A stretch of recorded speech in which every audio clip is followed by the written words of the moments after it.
this was the most important and most timely reform that we needed to enact, and helped launch Fair Districts PA in 2016 of January of 2016, but as a League of Women Voters election reform specialist. What's the urgency now? Why is it so important to get these bills through this session? And what's your pitch to the people who may not be paying much attention to this? This is a constitutional amendment that has to go through 2 sessions, so it has to pass in the 2017-2018 session and again in the 2019-2020 session to go to referendum in 2020. So it has to pass now.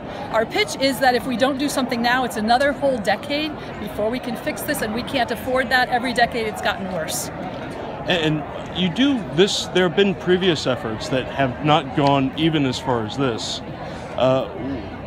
What do you think is the success now? How do you think you were able to get approaching half of the House to be co-sponsors on this?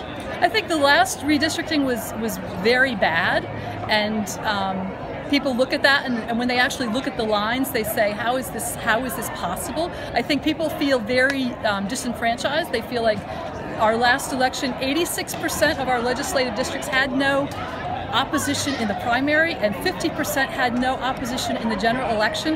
When people look at the lack of choice, they say something's wrong, and as they've tried to understand what's wrong, we've been working hard to educate the public. We've done more than 100 meetings since January, reaching more than 9,000 people in person, just explaining, and once people hear what's happening, they say this is wrong and they want it fixed.